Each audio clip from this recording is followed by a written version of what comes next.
Hi friends, good morning. అందరికీ నమస్కారం. ఈరోజు నేను చేసుకోబోయే వీడియో ఏంటి అంటే దోశ. ఈ దోశ ఎందుకంటే ఈరోజు ఏం టిఫిన్ చేద్దామని ఆలోచిస్తున్నాం. మా ఆయన లేవగానే దోశ చేయమన్నాడు.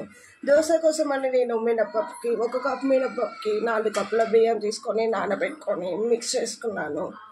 మిక్సీతో మిక్స్ చేసుకొని ఆ తర్వాత వాటర్తో కావాల్సినంత ఉప్పు మిక్స్ చేసుకొని ఇలా రెడీ చేసి పెట్టుకున్నాను ముందుగానే.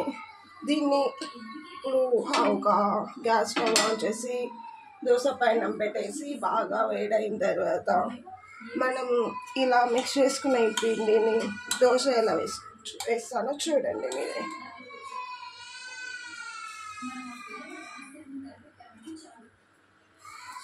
ఇది ఇలా రౌండ్గా ఉండాలి. దోశ ఎప్పుడైనా చాలా పలుచగా ఉంటే తినడానికి కూడా చాలా సాఫ్ట్గా ఉంటుంది. సో నేను వేసుకున్నాము.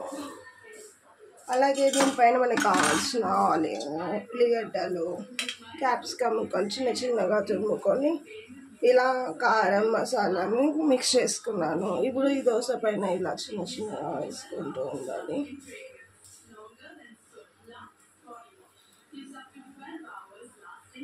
అలాగే కొంచెం నెయ్యి కావాలనుకుంటే మనం నూనెతో కూడా గార్నిష్ చేసుకోవచ్చు, కానీ నా కాడ నెయ్యి ఉంది కాబట్టి నేను నెయ్యితో చేసుకున్నాను.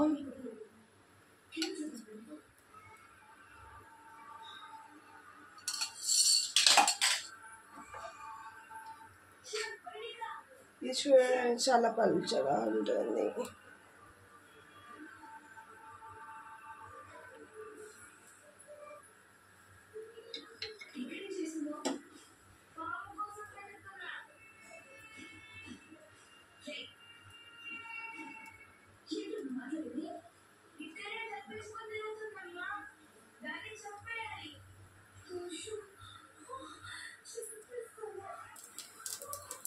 ఈ దోశనైతే ఇప్పుడు కంప్లీట్గా కాలిపోయింది. ఇది 1 సైడ్ మాత్రమే కాల్చుకోవాలి. సో ఈ దోశ కంప్లీట్ అయిపోయింది. ఇప్పుడు నేను దీన్ని తీసేసుకొని ఒక ప్లేట్లోకి పెట్టేసుకుంటాను.